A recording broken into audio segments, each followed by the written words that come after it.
Yeah, can go a little bit different. Okay, y'all, we just gonna get straight to it. Another one story. 5 minutes today. This might take a little bit short, so we're gonna have to do like a couple more parts. I'm going to keep on doing. Pop that, yeah. When I was in high school, I lived in a small town in the Midwest. I worked at a historic, but failing dual-screen theater. Unfortunately, the building itself was on its last leg, and the interior cosmetic renovations hadn't been made since the mid-80s, when a wall was built over the original stage and converted into a cinema. However, I adored the building, and was deeply saddened by its decrepit state.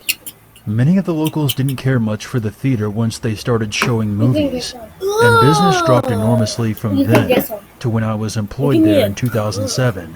Most of my shifts I barely saw more than a dozen people for each showing, if that. Some days we didn't even have a single person come in.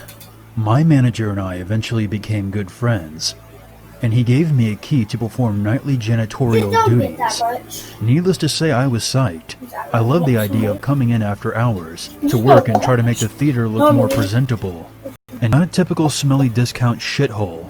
I would purchase cleaning supplies myself, and brought my mom's vacuum in because the theater didn't have one.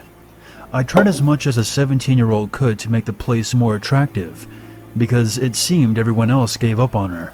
One Friday night at around 12 a.m., I decided to borrow my uncle's steam cleaner to clean up the seats in the second theater. It was a lengthy task, but I had just got done smoking a joint with a buddy, and I had no issue finishing my night off listening to music and cleaning with a buzz. I entered the theater as you push out from the inside. I continued to stare in intense fear as I witnessed what came tumbling out. A nearly bald head with a couple of strands of gray dirty hair greeted me before an old naked woman, absolutely covered in dirt, insects, and blood, came crawling out on all fours and looked directly at me. She paused as she was fully out and forcefully grinning at me with her toothless mouth. I'm not sure how much time went by, but I honestly felt like my feet had melted into the floor. I truly thought I was hallucinating.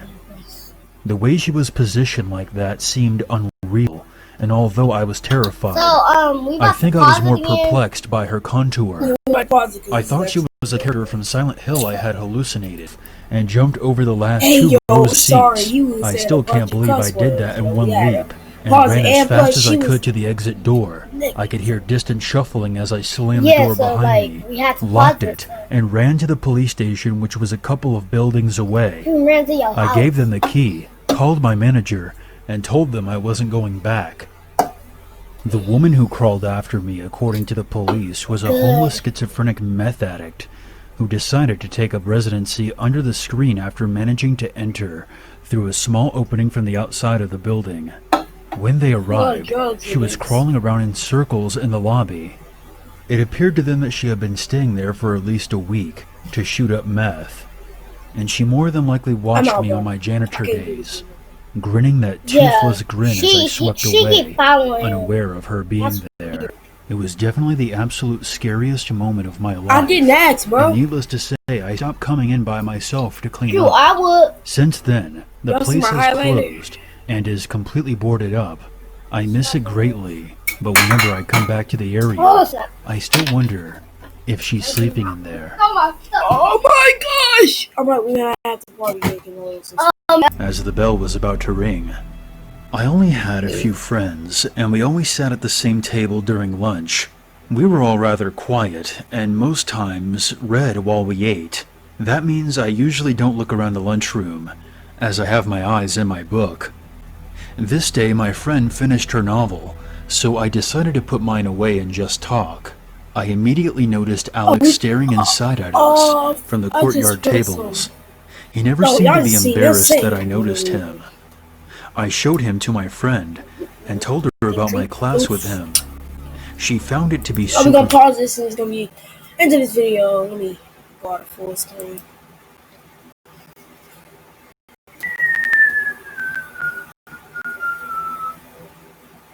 See y'all later.